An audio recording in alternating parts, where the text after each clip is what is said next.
till yesterday, and also we looked at finite field. I hope now finite field as integers modulo a prime number and as well as polynomials over finite field. Both these two concepts are clearer to you. Now, there are could be some issues that somebody mentioned, like for example, when you use a polynomial over a finite field.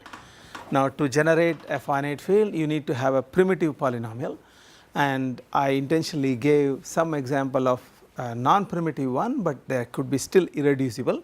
So, any irreducible polynomial is sufficient to generate a finite field, but if you want the element x in the polynomial representation of the finite field to be primitive, that to have full period p to the power of m minus 1, then you need to have a primitive polynomial. Now, so there will be some more mathematics you need to understand in obtaining the primitive polynomials, etc., but we will leave it aside for other times to think, but assuming that such things are available, you will be able to now understand the calculations, computations in finite fields. So, you can add two numbers, you can have any non-zero element will have an inverse and some representation. Some other part I would need, which will probably the finite field second part we will go through when appropriately we need.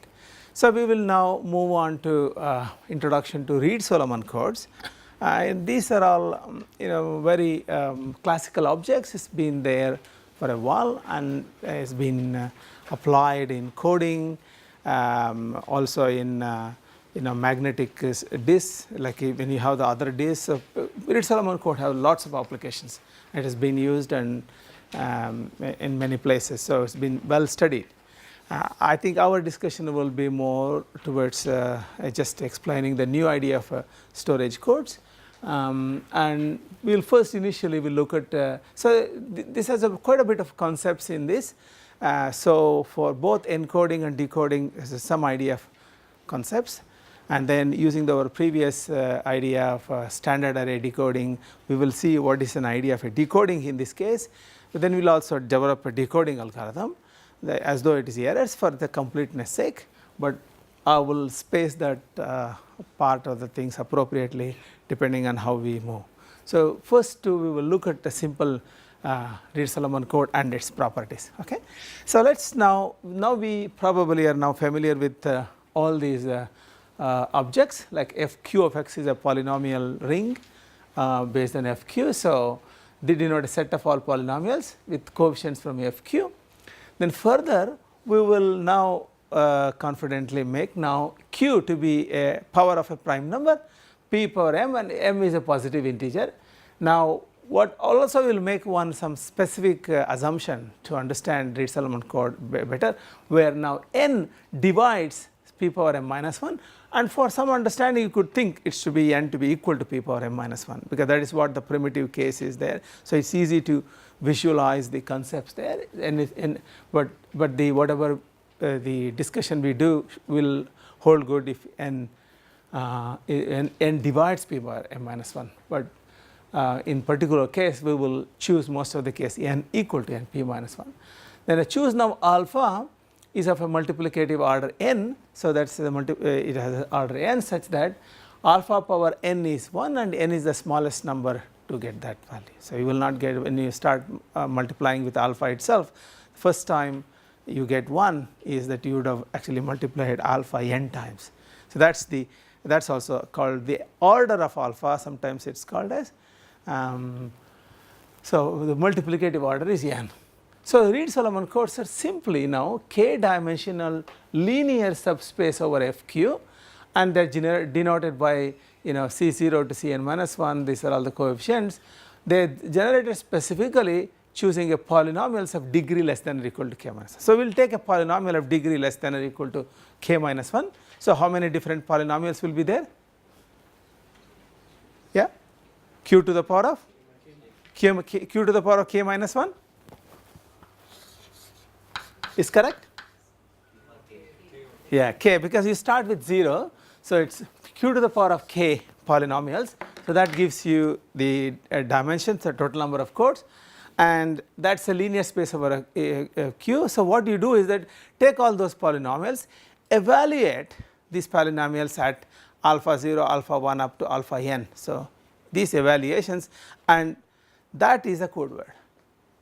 So now we have for this is of degree k minus 1, so hence there are totally q power k possibilities, and but this when it gives you each word in length n. So you got a n length code word. So for every k length code word, so any polynomial over fq can be written as for example f0 plus f1x plus up to f k minus 1 into x k minus 1. So f0, f1, f2 is the information symbols. Now they gets encoded into n bit numbers in this fashion. So f of alpha 0 is when alpha f of 1, f of 2 up to f of alpha square up to f of alpha n minus 1. That is a code. Okay. Now so in fact it is easy to see that Reed-Solomon codes are linear, as polynomials less than k minus are always closed under addition. So we discussed about polynomials yesterday.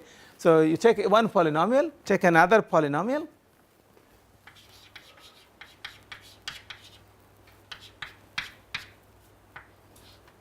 up to fk minus 1.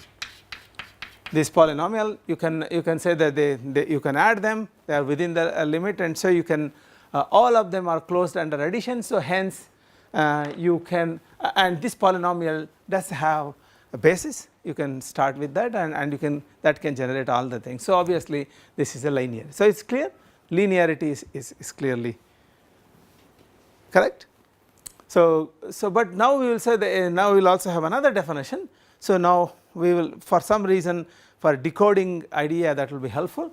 A code is cyclic if cyclic shift of a code word is also a valid code word. So idea is that once you have lots of code words here, so you have a C0, C1 up to Cn minus 1, and I can take a cyclic shift, say a shift of say m of this code C0, C1 up to Cn minus 1 is the, it starts with Cm plus 1 up to all will be now taken modulo n, and you will get back Cm minus 1 here, okay, Cm minus 1. So it is a cyclic shift modulo n. So well, if this code is also within the same code C, then it is called a cyclic code. Now we will show that Reed-Solomon codes are cyclic codes. How do you prove this fact? Okay. So the proof goes very simple as this follows. Take now one polynomial. Let's say a code is generated by a polynomial f of x, that is can be given with this polynomial, and C0 is the corresponding code word there, and the Cj is given by, you can see that every Cj for j between 0 to n minus 1 can be obtained by I0 to k minus 1. So you evaluate at j, so that is what you get. Now if I consider mth shift of a code word TMC, that is given by Cm, Cf plus 1 up to Cn minus 1, then C1 comes back and C, so it should be C0 here, okay, then Cm minus 1. So Cmj can be written now as f of I into alpha power m into alpha ij, okay. Now treating fi into alpha m minus I is gi, so it is a new num value, because remember in our case the crucial thing is you choose q is, what is the size of the q here, the polynomial, the finite field, p power m. So all the n elements of the primitive elements are in the same field, and these evaluations are happening in the same field. So this value fi times alpha power mi is another element in fq, okay, because m is fixed, so you can gi, and now you can write the above equation as Cm plus j is equal to g of alpha I, and now you given it as a g. Now where gx is a polynomial obtained from f of I by just multiplying alpha im fixed value to this. Now as a polynomial of degree k minus 1. So TMC is also a code word. You see the point? So I showed you that if there is a code word and by rearranging this word, this is also a code word. So that means all the code words and its cyclic shifts are within the same.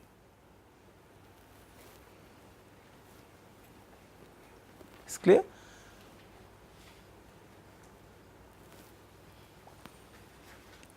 You can note down, when you take a cyclic shift here, you go up to Cn minus 1, next you should start with C0, okay, not C1. It's just a cyclic shift of each other.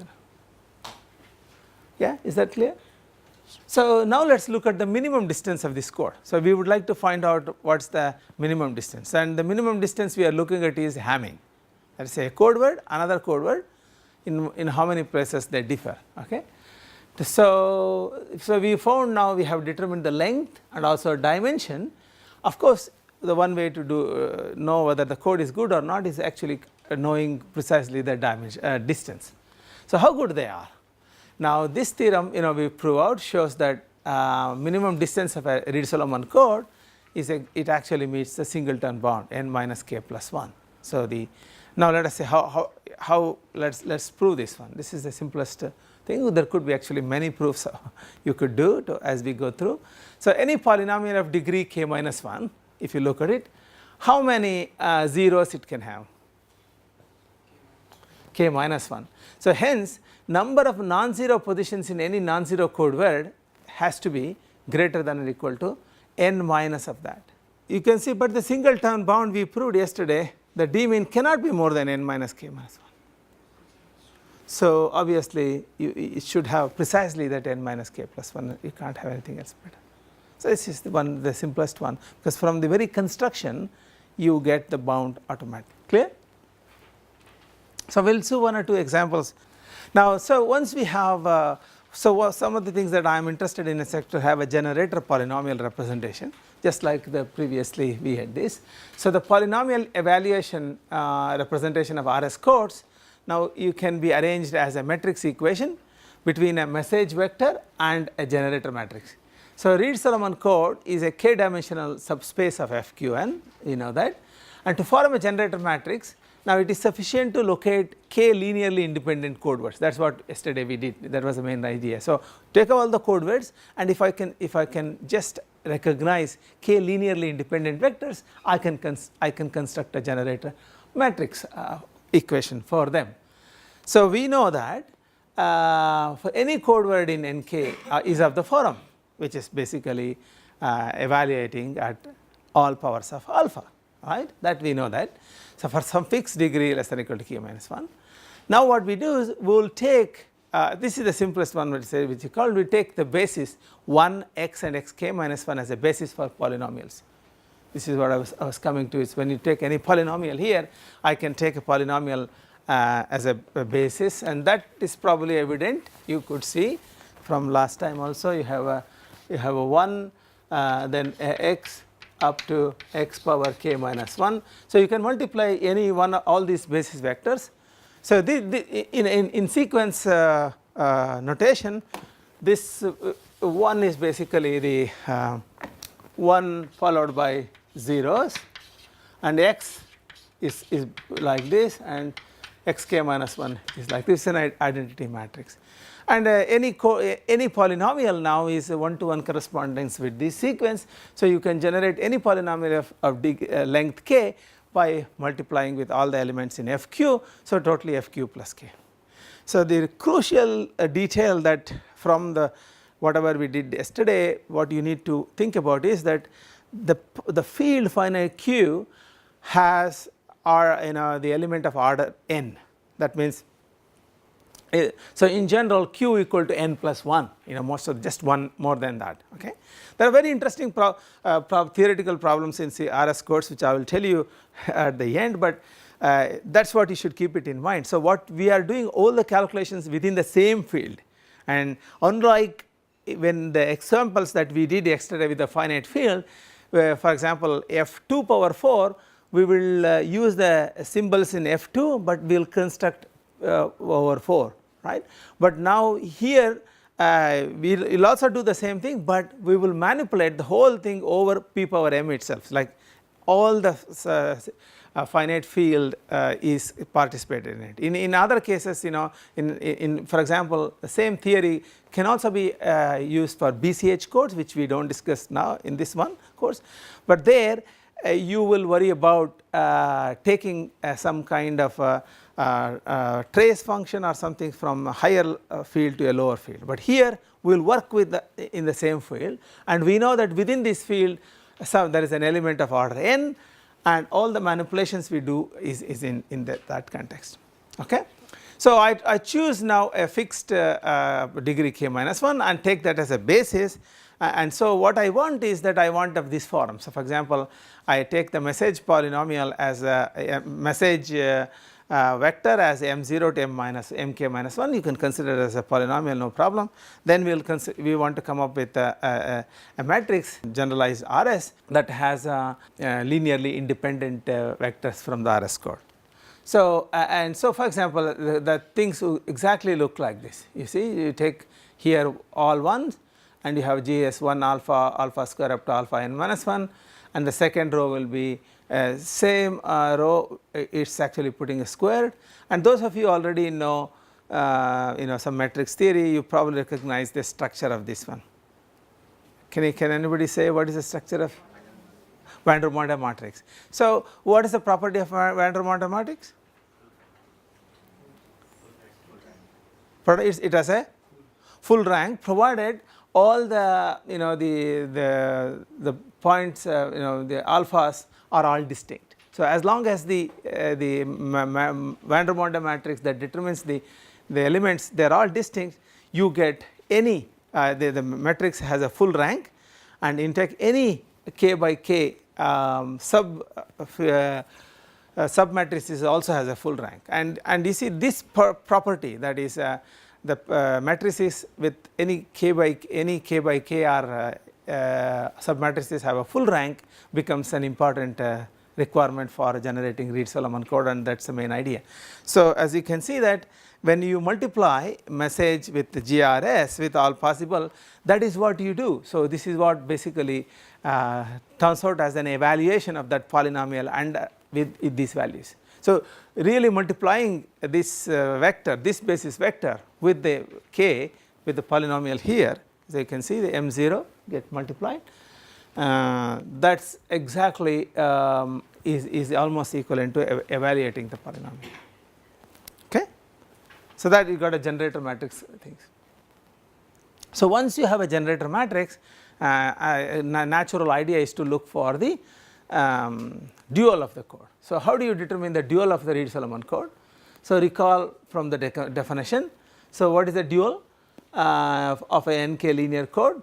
So we will go for the things. So dual is always written as C perp, and it is a linear code defined by all those vectors which are orthogonal to the code words. So V times U transpose equal to 0 for all U belong to C. So from the again result we did yesterday, clearly the dual has a dimension n into n minus k code. Okay. So our next objective is to find the dual of this dual of RS code, and if possible determine its generator matrix. And from our previous results, it can be seen that the generator matrix for the dual happens to be the parity check matrix for the code. So if you can get the generator matrix, we will also get a parity check matrix, and that helps us to do. So here is a lemma that I will throw you, and so probably think why it is correct. Okay. Try proving it, and I will come back and see whether. So here I take any polynomial of degree less than or equal to n minus 1 over fq. Okay. So now this is the fx, but satisfying one condition that f of 0 is 0. That means, so what does this indicate? F of 0 equal to 0? Pardon? Exactly. So a polynomials that does not have a constant term, but it could be any of degree n minus 1, satisfying, then you start evaluating that polynomial from I is equal to 0 n minus 1, sum them up, that is 0. Okay, we need this result. This is true, and let us see whether you can give a thought. And Okay. So, I will leave it, let us assume that it is true now, okay, but then we will come back and then we will see, but this is an important thing. So, interestingly, the dual of a Reed-Solomon code has a representation similar to RS code. So, the theorem dual is basically this, that is because the dual is also of the same RS code of the same dimension, that dual I can write as polynomial C perp is same as G of 0 is 0, but the degree of S is less than or equal to n minus k, and you go up to G of 1 up to G of L minus 1. Notice that I have compared to the previous one, I have this intentionally made. So, the evaluations are again from 1 alpha up to alpha n minus 1. Polynomials you consider is degree G of x less than or equal to n minus k, and G of 0 is chosen to be 0, and that's the dual. Okay. So, let's see how to prove this. Okay. So, we need to show that u times v transpose is 0. So, whenever u becomes C and v becomes v belongs to C perp. So, now let us for assumptions let us take u to be f of 1 f of alpha up to f of n minus 1, that is the definition of the Reed-Solomon code. So, the u be a one code word, and of course, degree is less than or equal to k minus 1. And second, v to be a polynomial g of 1 g of alpha up to g of alpha n minus 1, and the degree is n minus k, and that's what we do, but we also assume that g of 0 is 0. Okay, that's the crucial point. Then let us consider the sum. So, you take v transpose, the sum gets, you have a summation from 0 to n minus 1, take f of x and g of x, okay. And of course, you will now evaluate at alpha equal to alpha minus alpha I. So, when I equal to 0, you evaluate, you will get it. But when you multiply n minus k and k minus 1, note that the degree is always less than or equal to n minus 1, these two polynomials. So, and also f of 0 into g 0 is equal to 0. Thus, applying the previous lemma we had, you get f of 0 is 0 as desired. So, the code and its dual has a very simple structure, that is where you can take in code you take all polynomials of degree k minus 1, evaluate from 1 alpha up to alpha n minus 1, that is a code. Then the dual is simply all polynomials of degree n minus k with a condition that the constant term is 0, and then there also you evaluate, you get a degree. Okay. So, this is the generator matrix of the dual. So, now from previous results, each code word in the the C perp is associated with a polynomial gx with g0 is equal to 0.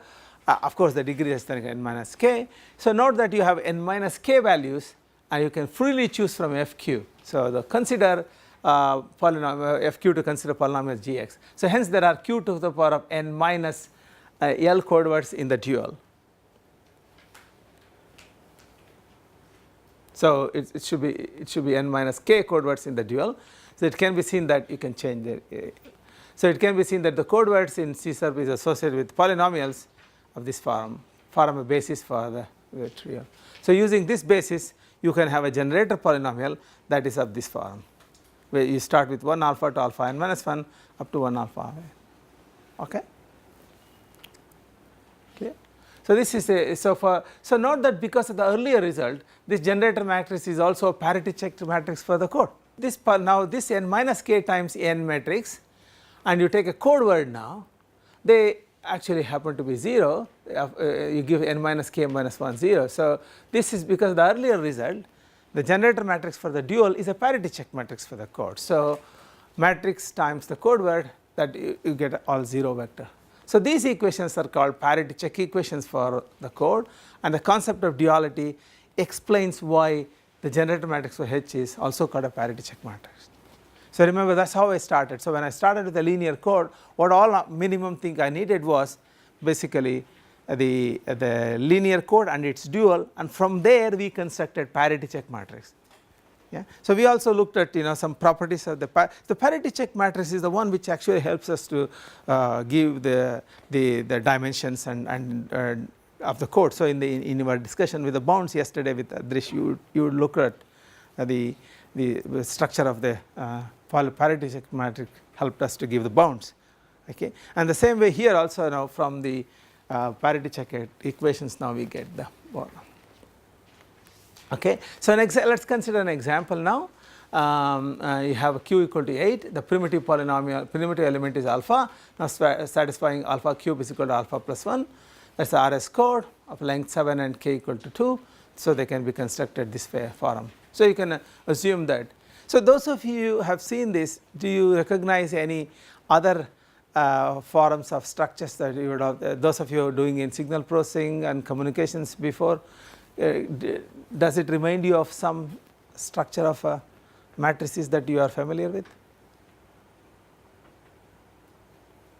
If you have a matrix that has rows always starting from some primitive element and you keep on going and then everything is a square of each other, it is a van der Waals matrix, but what other where else you see such matrices? Have you studied FFT? Finite for here. So it is looking like an FFT. So exactly what the codes that we study now is can be understood from the finite Fourier transforms over this vector. I will come back with the finite field discussions in the next one with that. So you can actually work through some examples and see how are the codes are constructed, etc. Okay. So this is the I have left it this condition. So for example, what will be the generator here? So for example, here alpha square, alpha cube. So this will be alpha square. So you now square it, alpha 4, alpha 6, alpha 4 times 2 is alpha 4. So each time is a square of each other. So you multiply by alpha 2, so you get alpha 6.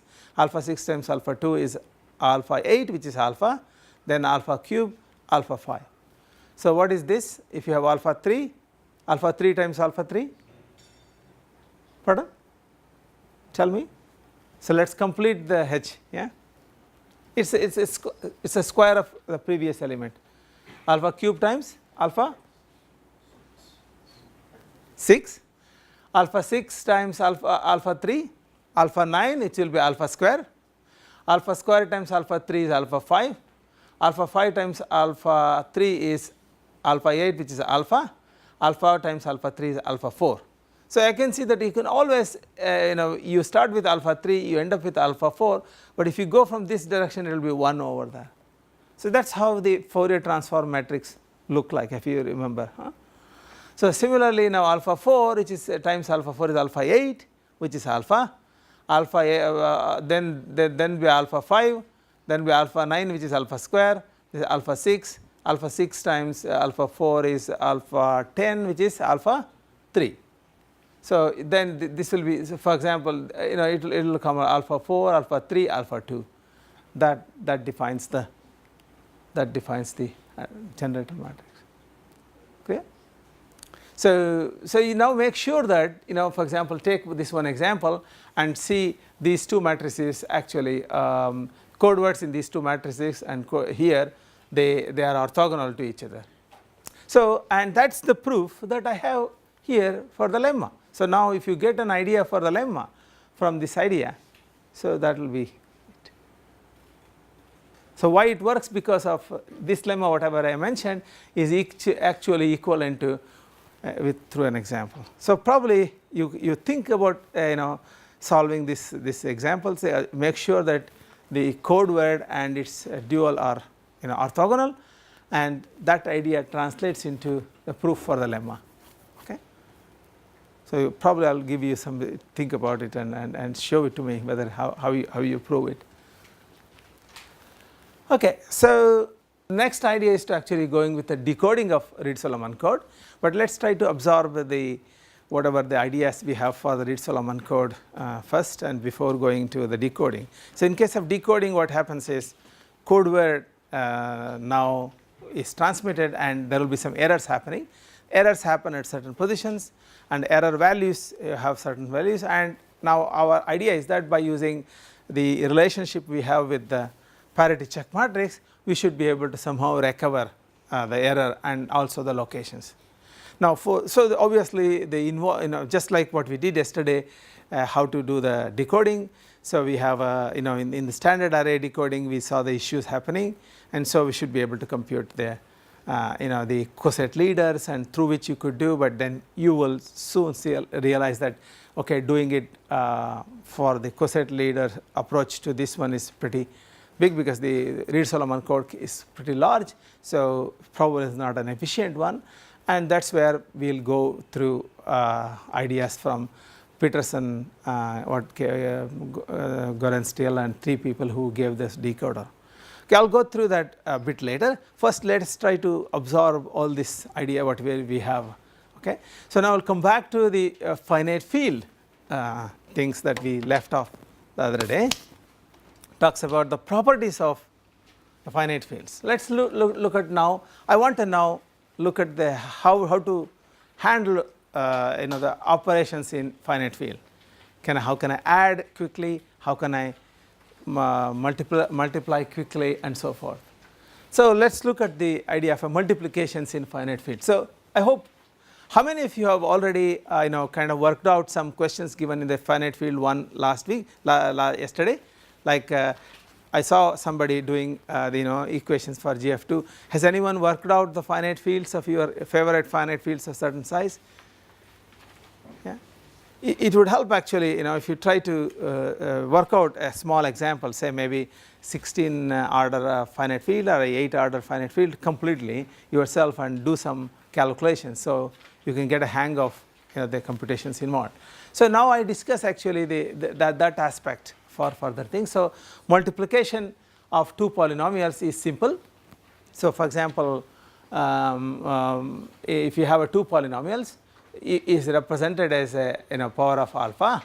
Like if you have a power of alpha, multiplication is simply take the exponentiations. For example, the way I did showed you, when we are squaring an element or multiplying by a particular element, we simply adding the exponents. If all the elements are represented as a power of alpha, so you can have alpha power I, alpha power j, summation is simply alpha power mn, or now mn, now we take modulo n and you reduce the result. So for example, x power 4, x power 10 is x power 10, x power 4 times x power 6 is 10, you get x power 5. So you can verify this equation. So why that is correct? Because x power 4 is, this is basically equations in modulo 1. This is this equation, the example is, what's the primitive polynomial used here? Can somebody guess from the equations here? Good. So if it is x cube plus x plus 1, if that is a polynomial is used, what is the order of the finite field? 2 power 3. So GF 2 power 8.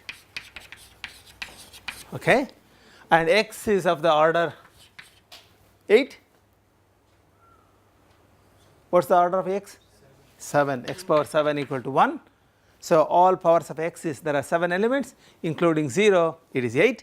So that is that is a set of finite field that we are considering in this example. So the multiplication in the form of powers of x is easy to calculate. On the contrary, multiplying 2 polynomials is more complicated.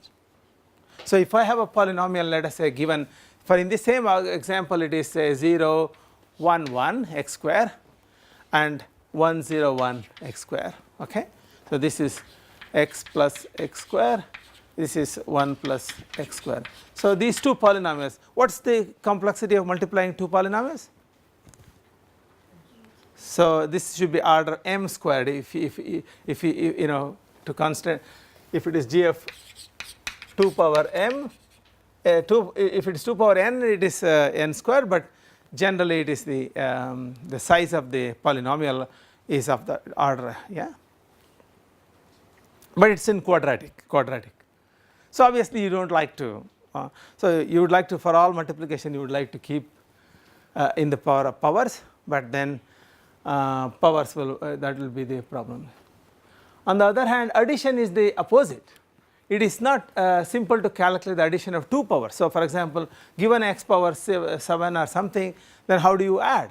There is no way out. So, you have to first reduce it to a polynomial and then add. So, that is addition is 2 powers is a complicated one. So, this is where someone Conway is a famous graph theorist, he has used, and he gave an algorithm called Zack algorithm. So, that is what is that Zack algorithm? Let us try to see. We can see what I am saying is this is in addition to some of the methods that I have given in the previous slide. So, for example, we have all polynomials, you could have a logarithms stated above. So, once you have a polynomial, you can also keep the logarithms, and thereby you can manipulate, okay. But that requires having a complete table, okay. But it all depends on, say, all the complexity work that comes in finite field depends on actually the where you are using, what is the representation, etc. So, these discussions is to actually bring out those problems to a much more clearer fashion, okay. So, this is not an absolute thing, right? It is always relative. So, I look at it, right, and that is what I said, if I can somehow express as a power means what? I only remember the exponents, that will be good, 0 to n minus 1. So, for example, how do you represent this finite field? G of 8. So, 1, 0, 1, 2, 3, 4, 5, 6, 7, that is it. So, I can represent as a powers, and then I use integers modulo 7, up to 7, I can do that. But the problem is multiplication is very easy in this. Take something modulo 7, which we have already seen, but addition we do not know. So, we need to have a table corresponding to it, and then there it is only pointwise XOR, it is easy. But the table is in some places table may be very expensive.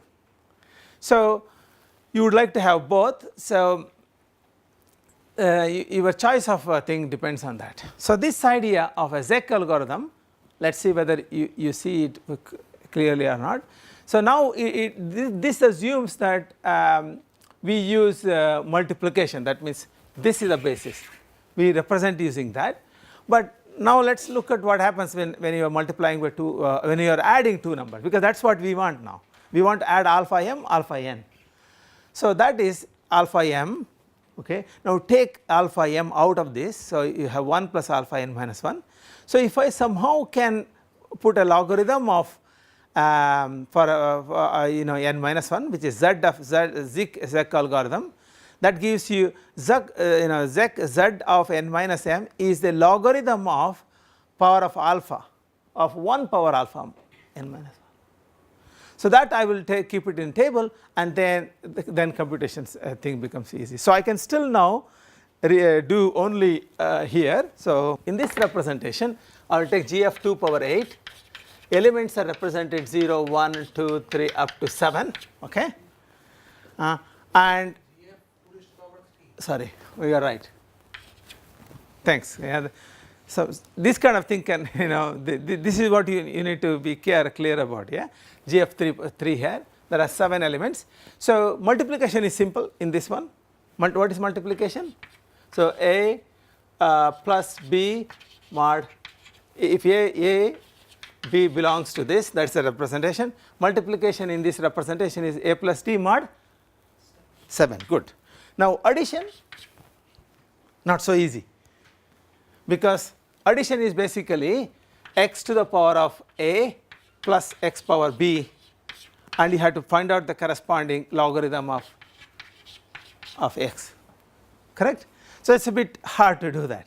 So, what he has done it, instead of doing that he just gave only the logarithm corresponding to z of n minus z of n, where z of n actually tells you the logarithm of 1 plus alpha n minus m, okay. So, in fact 1 plus alpha, logarithm of 1 plus alpha to the power of n, okay. So, in best thing to use some other thing t, so that way you do not get confused, another word, okay.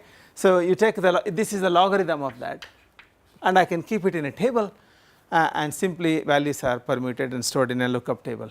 So, an example is also given there. Let us say I have this example here.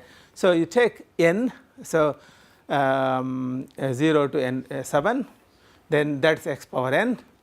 Okay, x power n as polynomial is like this, but now you consider x power 1 plus f of n and you find out the corresponding zn. Okay. Now, the 0 is corresponding logarithm is infinity, this is x cube. So, this is x cube 3 you would, this is x square 6 x like this. So, using Zack algorithm you can actually use this to compute the. So, if you want to multiply two numbers, you take the first number and second Zack of n minus m, you get the solution, alright. So, do you understand that? So, here for example, suppose you would like to add x4 for x6 in GF2 3, you just add addition here in this form. So, you basically get x power 10 which is x power 3, but using a lookup table what you do, you just do one lookup table x power 4 plus that 2, you just add and you get the same answer, right.